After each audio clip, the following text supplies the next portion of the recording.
पत्रकार अजीत अंजुम कहता है कि इंडियन एक्सप्रेस अखबार ने आज भ्रष्टाचार के मुद्दे पर प्रधानमंत्री मोदी के जुमलों को एक्सपोज किया। इंडियन एक्सप्रेस ने बड़ी सी रिपोर्ट छापकर बताया कि किस तरह से 2014 के बाद विपक्ष के 25 नेताओं का पीछा केंद्रीय एजेंसियां कर रही थी, छापे मारे जा रहे थे, गिरफ्तारी की नौबत थी। लेकिन वो 25 नेता जब बीजेपी में शामिल हुए तो उनको एजेंसियों से मुक्ति मिल गई। फिर कोई सीबीआई नहीं लगा, कोई ईडी नहीं लगा, कोई आईडी नहीं लगा, मुकदमों से मुक्ति मिली, जिनमें हेमंत विश्व शर्मा, अजीत दादा पवार, सुरेंद्र अधिकारी, सीएम रमेश, संजय सेठ, नवीन जिंदल, भावना गवली, के गीता जैसे नामी गिरामी नेता शामिल है। इनमें से कुछ मुख्यमंत्री बन गया, कोई उप मुख्यमंत्री बन गया और कोई सांसद बन गया, कोई केंद्र मंत्री बन गया, किसी को लोकसभा का ताजा टिकट मिला।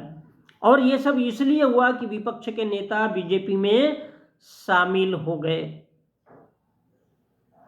इसलिए क्योंकि ये बीजेपी में शामिल हो गए। क्योंकि बीजेपी एक ऐसा वॉशिंग पाउडर है जिसमें कोई भी जाता है वो दूध का धुला हो जाता है, जैसे भगवानों की मूर्तियां इस देश में धोई जाती है।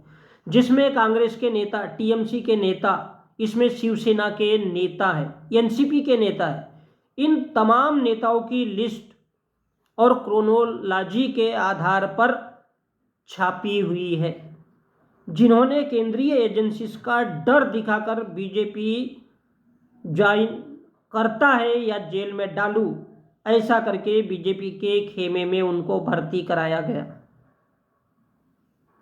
क्योंकि कुछ पार्टियां इसमें ऐसी भी है इस देश में जो हॉस्पिटल के समान है, जिसमें कोई भी अगर जाता है तो जो बीमार था वो अपने आप सुधर कर जाता है और जाकर के संसद में बैठता है, कोई मुख्यमंत्री बनता है, कोई उप मुख्यमंत्री बनता है, कोई सांसद बनता है, कोई विधायक बनता है और जिंदगी के मजे ले लेता है। क्यों? क्योंकि जिस देश में जवान लोगों के पिछवाड़े में दम ना हो, पिछवाड़े में गू ही ना हो, उस देश में तो बुढ़े ही राज कर सकते हैं। और यही होता है हमारे इस देश में, भारत में।